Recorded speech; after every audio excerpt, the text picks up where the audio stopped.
Bonjour à tous, donc bienvenue dans ce vidéo tutoriel de présentation du logiciel PowerPoint.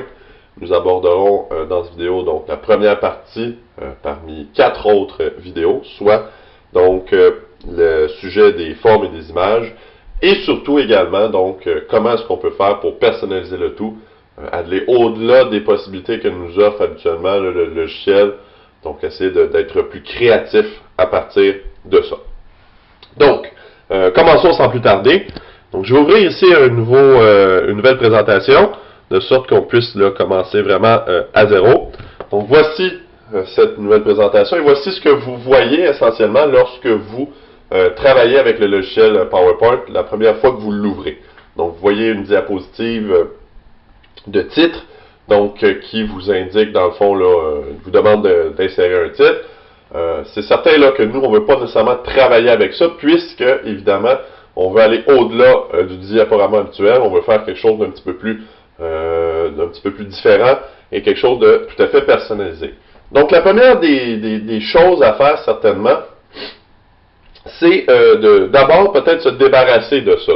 Et pour ce faire, donc dans l'onglet, vous voyez ici dans l'onglet Accueil, vous avez donc la disposition des diapositives, mise en page des diapositives. Donc, si je clique ici, donc vous voyez, on va aller choisir parmi les choix possibles, toujours la diapositive vide, puisque c'est vraiment ce qu'on veut obtenir pour avoir vraiment une page blanche, essentiellement, pour faire en sorte de maximiser l'espace et pas avoir toujours à effacer des éléments prédéfinis. Donc, ça, c'est la première des choses avec laquelle on veut faire pour ensuite le travailler. Ensuite, ce qu'on peut faire, c'est bien sûr d'ajuster la taille de la diapositive. Donc, vous allez constater, si je mets ma diapositive en mode plein écran, je peux faire ça en appuyant sur F5. Donc, vous voyez ici que j'ai un format de diapositive traditionnel, qui est un format 4x3. Donc, pensez aux anciennes télévisions ou encore aux anciens écrans d'ordinateur qui étaient de forme un peu plus carrée. Eh bien, la plupart des nouveaux ordinateurs, la plupart des nouveaux écrans de télévision offrent un écran qui est soit, pour la plupart du temps, là, en 16:10 ou encore en 16:9. Donc, on veut maximiser l'espace sur l'écran afin de faire quelque chose de visuellement attrayant. Donc, c'est ce qu'on peut faire en utilisant un format d'image qui est plus adapté. Et pour ce faire, on va aller dans l'onglet Création. Et vous voyez ici, donc, la section Mise en page. Et on a des choix ici, diapositive dimensionnée pour, et là ce qu'on peut faire c'est affichage à l'écran 4x3, donc c'est ce qu'on avait. On peut aller choisir par exemple, donc dans le cas de mon écran c'est un 16x10. Et ce qu'on va constater, vous voyez la forme de la diapositive qui change, et si j'appuie sur F5, donc c'est l'ensemble de mon écran donc, qui est couvert, si vous voulez, là, par la diapositive. Également, j'aurais pu choisir par exemple un ratio 16:9, qui est un petit peu plus aplati. Donc, vous allez voir ici. Donc, si j'appuie sur F5, on voit là, la présence de barres noires là, en haut et en bas, contrairement au 16:10. Donc, je vais rester à 16:10. C'est ce qui me convient le plus dans le cas de mon ordinateur. Donc, voilà. On a établi une diapositive vide. On a fait en sorte d'avoir une diapositive qui a les bonnes dimensions pour être adaptée à notre écran. Donc, ce qu'on veut faire maintenant, essentiellement aussi, c'est préparer l'espace de travail toujours. Et pour ce faire, donc, il y a plusieurs façons de faire ça, mais on peut faire un clic droit sur la diapositive ici. Et là, on va voir ici, dans Règles, on peut faire apparaître la règle, si ça peut être utile. Ou encore, dans Grille et repères. On va aller voir ce qui se cache là. Et il y a une des choses que moi, avec laquelle j'aime peu travailler, là, c'est l'option d'aligner les objets sur la grille. Je vous explique ce que ça fait, ça. C'est à chaque fois qu'on va insérer quelque chose, par exemple une image, une forme, ou peu importe, donc ça va systématiquement placer cette image-là, cet objet-là, sur des points invisibles là, sur la diapositive. C'est pas très intéressant de travailler avec ça parce que des fois, on veut faire des ajustements qui sont un peu plus précis. Et lorsque cette option-là est sélectionnée, donc ça ne nous permet pas de faire les ajustements en question. Donc, on va travailler sans cette option-là. Et puis également de choisir d'afficher ou non la grille à l'écran. Donc, vous voyez la grille, c'est les petits points là, très pâles qu'on voit apparaître. C'est pas tant important puisque, comme vous l'avez vu, quand je mets ma diapositive en mode plein écran, Donc, ces petits points-là disparaissent tout simplement. Donc, c'est juste un repère visuel et on peut changer l'espacement des points. Par exemple, je pourrais mettre 1 cm d'espace entre les points. Donc, vous voyez ce que ça donne ici. Donc, ma grille est beaucoup plus espacée. Et je pourrais aussi choisir là, de faire disparaître tout simplement ces points-là. On va laisser ça comme ça. Ça change, comme je le disais, absolument rien au final là, pour bien sûr là, notre diaporama. Donc, le but de cette présentation, comme je l'ai annoncé tantôt, c'est de travailler avec des formes et des images. Donc, tout ça se trouve à un seul endroit dans le logiciel, c'est dans l'onglet Insertion ici en haut.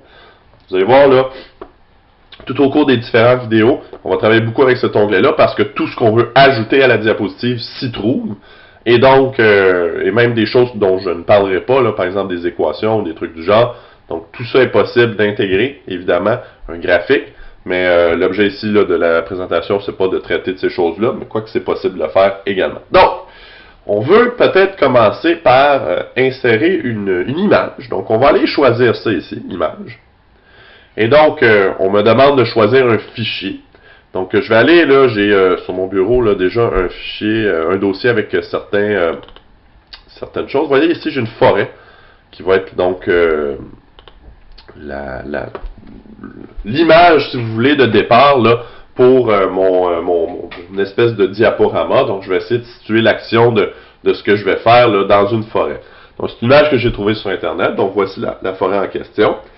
Et donc, là, ça peut être intéressant. On se dit, bon, voilà, j'ai mon image là d'arrière-plan. Et ça fait en sorte que, bon, je peux situer autre chose. Je pourrais ajouter autre chose là, dans mon image. Donc, par exemple, je pourrais faire insertion. Je pourrais ajouter une forme quelconque. Donc, je pourrais ajouter, par exemple, je sais pas, moi, un bonhomme sourire ici. Et ce que je vais faire, voilà.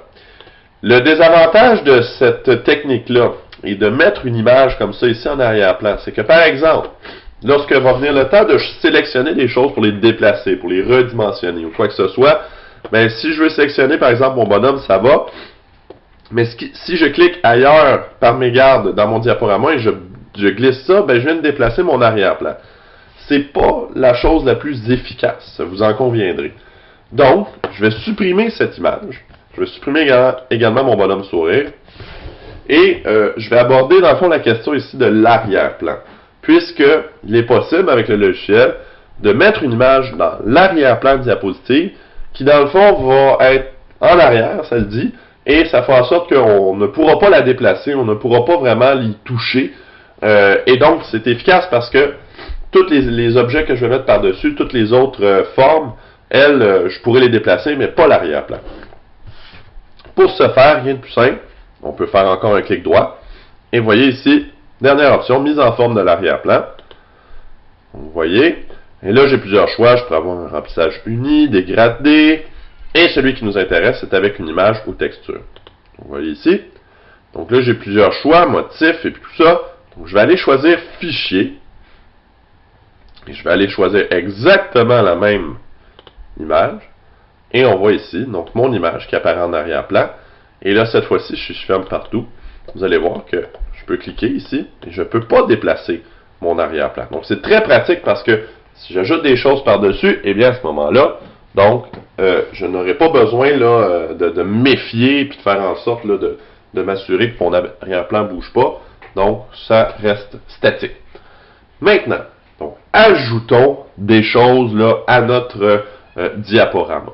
Donc, vous avez vu, j'ai ajouté un bonhomme sourire. Ça fait partie des différentes formes que nous pouvons ajouter. Ces formes-là sont très nombreuses. Vous voyez ici. Donc, toujours dans l'onglet Insertion, Forme, vous avez une quantité là, de différentes choses que vous pouvez ajouter. Des flèches, des carrés, des cercles, des éclairs, des soleils, bref, plein de choses. Une des choses que j'utilise beaucoup là, lorsqu'on fait des projets et qu'on veut faire parler les personnages dans notre diaporama, eh bien, on peut utiliser ici, vous voyez, des bulles et des légendes. Donc, tout ça est fort pratique lorsqu'on travaille dans ce contexte-là. Donc, c'est la présentation. Vous m'avez vu insérer un bonhomme sourire. Peu importe ce qu'on insère, c'est très simple. On a juste à cliquer tout simplement sur l'objet en question et ils vont nous demander de dessiner, de tracer essentiellement cet objet-là. Donc, imaginons que, par exemple, je veuille, je sais pas moi, insérer là, Justement, une banderole ici, pourquoi pas. Une banderole. Celle-là, par contre. Et voilà, cette banderole. Je vais tout simplement sélectionner, voilà ici cette banderole, et donc j'ai une banderole qui pourrait annoncer par exemple le titre de mon aventure ou quelque chose comme ça. C'est possible toujours de modifier les différentes options de cet élément-là.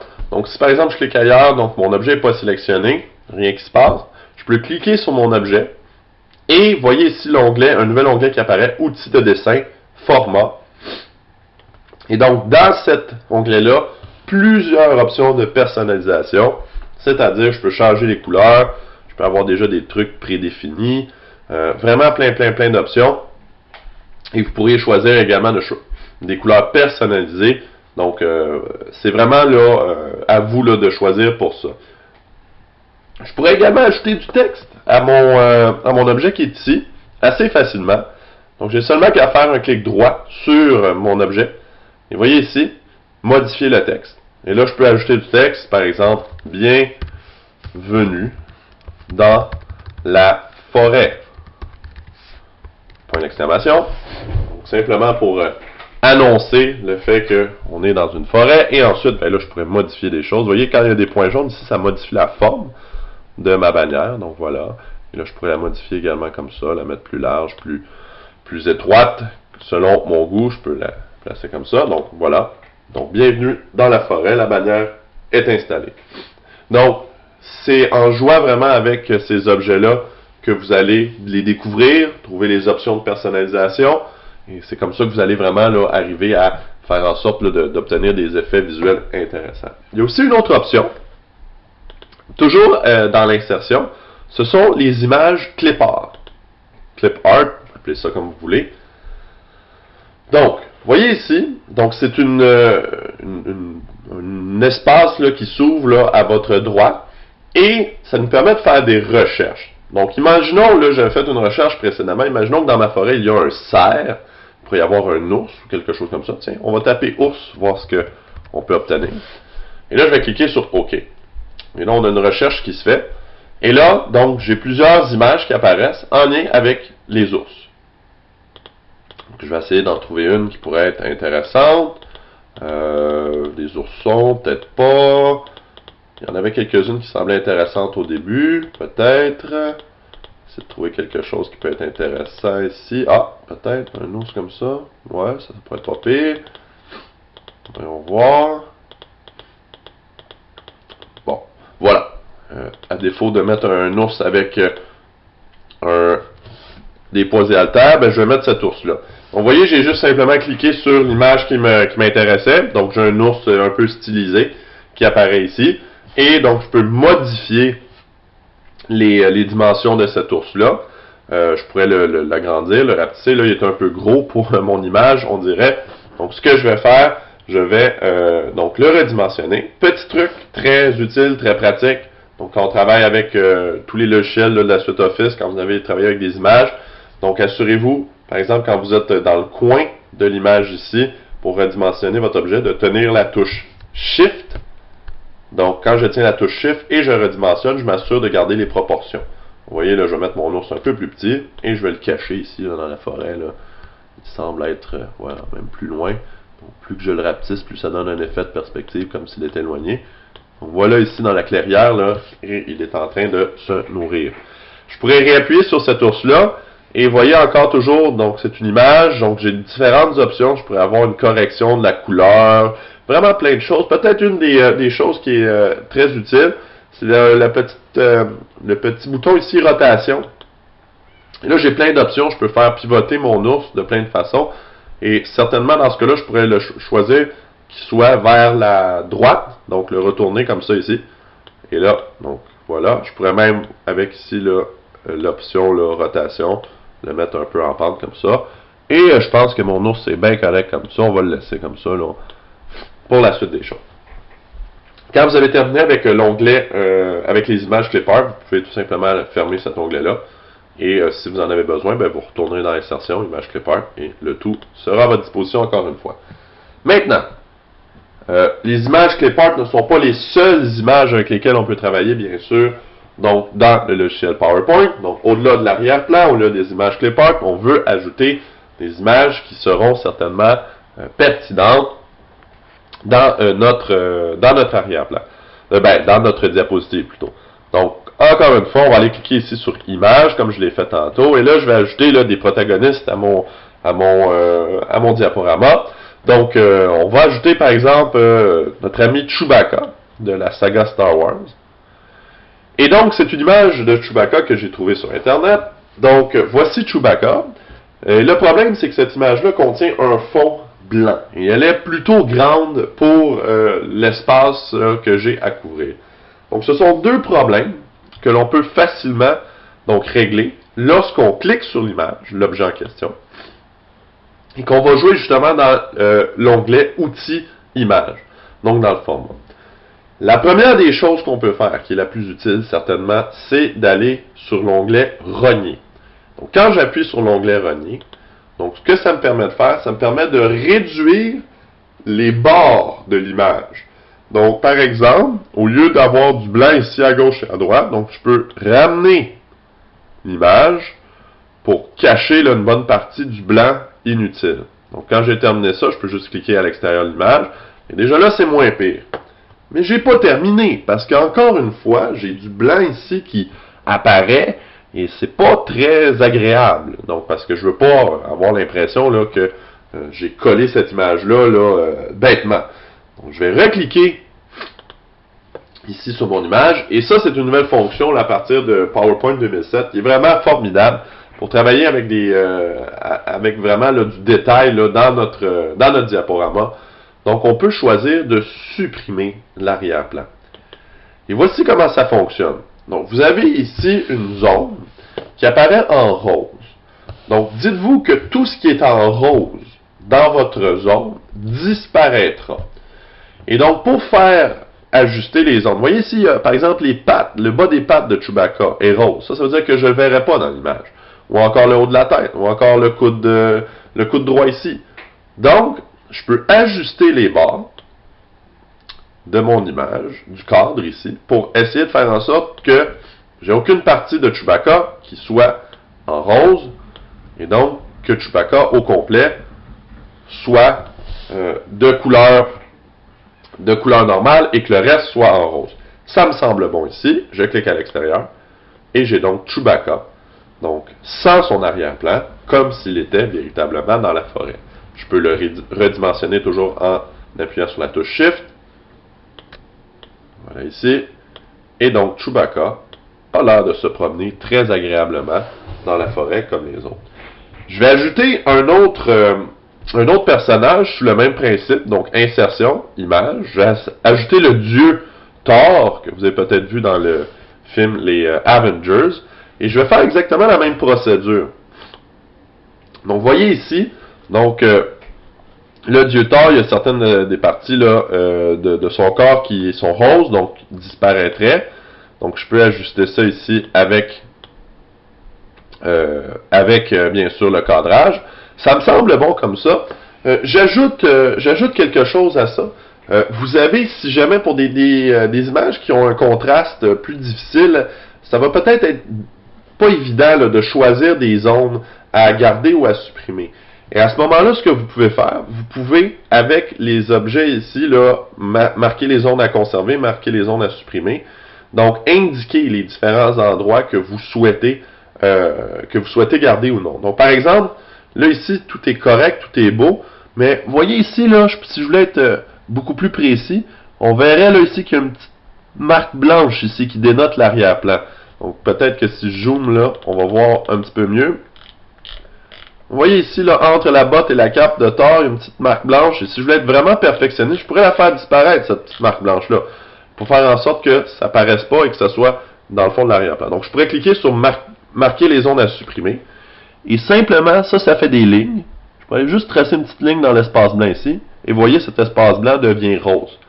Si j'avais des zones qui étaient roses que je voulais garder, ben à ce moment-là, je pourrais marquer les zones à conserver et faire exactement la même chose, donc tracer des lignes aux endroits où j'aimerais conserver la couleur. Donc, je vais revenir à un zoom normal, voilà ici. Je vais cliquer à l'extérieur. Et donc voilà le dieu Thor, qui est lui aussi exempt de tout arrière-plan là, néfaste, et que je place dans la forêt.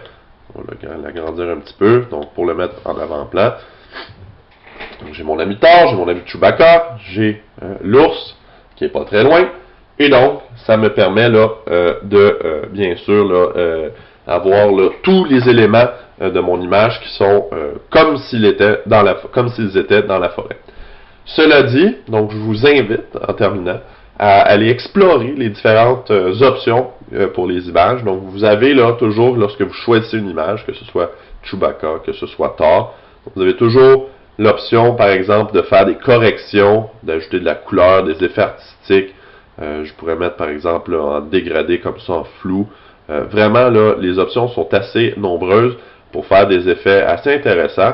Cela dit, donc, explorez, découvrez par vous-même aussi. Vous serez en mesure, là, certainement, de trouver des effets qui sont très intéressants. Donc, on se retrouve dans la deuxième partie du vidéo. Plutôt du tutoriel, donc un deuxième vidéo qui lui traitera bien sûr d'un aspect extrêmement important, celui des animations, pour bien sûr mettre de la vie à tous ces beaux personnages.